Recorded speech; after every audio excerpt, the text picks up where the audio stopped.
This flag does not represent me.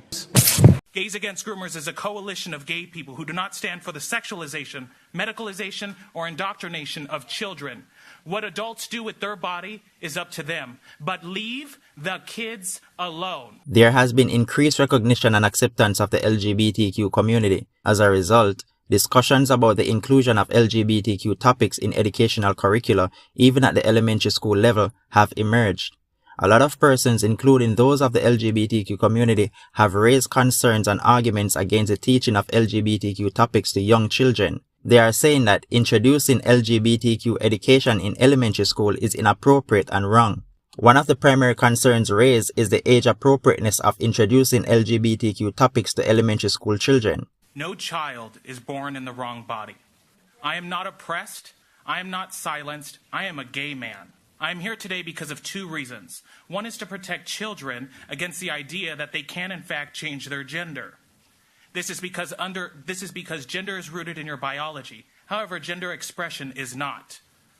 How you choose to express yourself is your own choice. Society should just simply be nice to everyone. However, lying and stating that a man in a dress is a woman is delusional by definition. Not only delusional, but this ideology is dangerous to children. Despite what you may want to believe, children are in fact taking chemicals to alter their bodies. That's not delusional, it's reality. Despite what you may want to believe, children are in fact getting gender-affirming surgeries. That is not delusional, that is reality. These children are starting a journey of judgment that you placed on them. By pushing kids to question their gender, question their sexuality, and question whether or not their parents are on their side.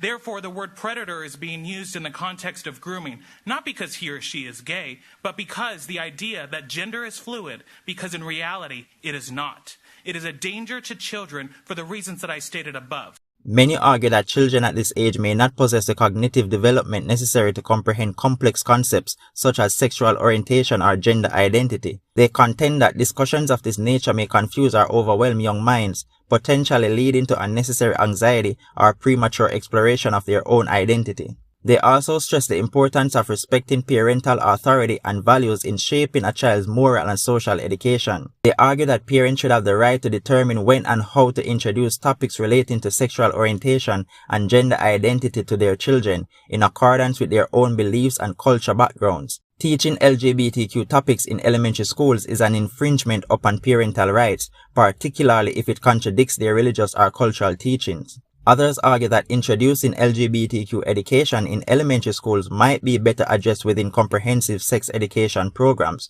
which are typically taught at later stages of education. They contend that integrating LGBTQ topics into sex education allows for a more age-appropriate and contextualized understanding of sexual orientation and gender identity. They argue that separating these topics from sex education can help to avoid potential misunderstanding or premature exposure to sexual content. They express concerns about potential social controversy and backlash arising from teaching LGBTQ topics in elementary schools. They also argue that introducing these topics might spark heated debates within communities, leading conflicts between parents, school administrations, and educators. I'm a 31-year-old gay man pushing back against the hijack agenda of the LGBT Incorporated. The pride flag, this flag, does not represent me. When you're a conservative gay and you have conservative traditional values, it doesn't represent you. I am tired of this community trying to represent me. And if the gay community would wake up, we wouldn't have this pushback. Stop indoctrinating children and these types of things wouldn't happen. A pride event at a Los Angeles elementary school met with protest and police. Get out of here. Get out of my face. Tensions running high outside of Sataquai Elementary School Friday, where the school kicked off Pride Month with an optional assembly that included a video reading of the children's book, The Great Big Book of Families. The book features all types of families, including ones with two dads or moms. Stop grooming our kids! Parents against the assembly wearing shirts that say no sexualizing our kids and parental choice matters, urging parents to keep their kids at home. This is a peaceful protest against LAUSD. LAUSD needs to stop grooming our kids. Now, the school board meeting was about making June Pride Month, which board members unanimously approved late in the evening. And as the brawl unraveled, several parents raised concerns about the school's transgender policies and that their children were being introduced to subject matters that they simply were not ready for.